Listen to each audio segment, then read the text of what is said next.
Formal na pong umupo sa pwesto si Police Chief Superintendent Amador Valeria Corpus bilang bagong Regional Director ng Police Regional Office 3 ngayong unang araw ng Setyembre.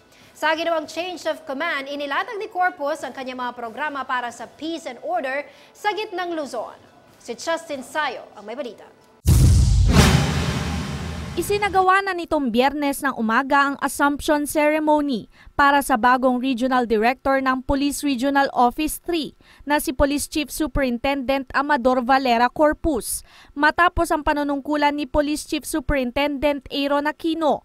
Dumating sa nasabing seremonya ang halos lahat ng kabaro ni Corpus mula sa Philippine Military Academy Sinagtala Class of 1986.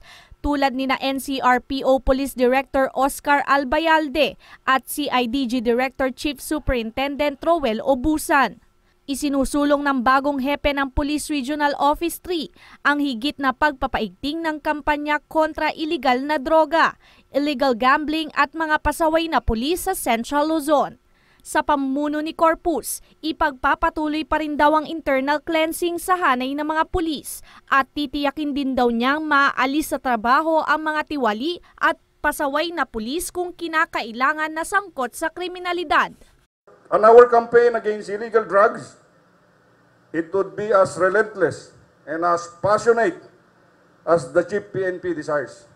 All personnel found positive of illegal drugs and those involved in illegal activities will be dismissed from the service.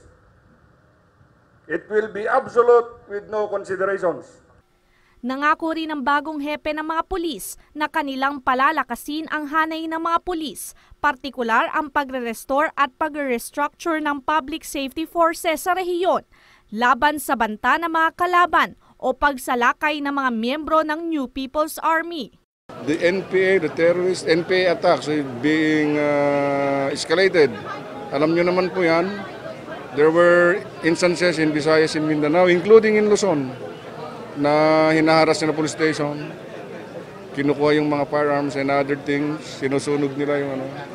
So, kung walang ginagawa our public safety forces, medyo ano rin na-high moral sa kabila dahil ayaw lumaban yung mga pulis.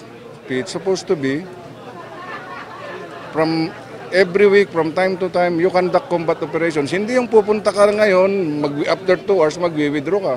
Susubukan raw ni Corpus na pantayan ang liderato ni dating PNP Region 3 Director Police Chief Superintendent Aaron Aquino pagdating sa performance ng kanilang unit.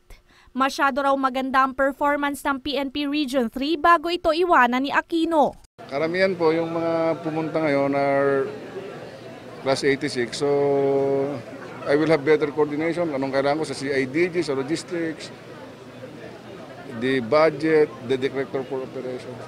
But galing po ako dito, nag-operation officer po ako ng Police Regional Office ng dito. Diyan ang opisina ko sa taas. So at least meron akong pagsisimulan para makahabol sa kwarta.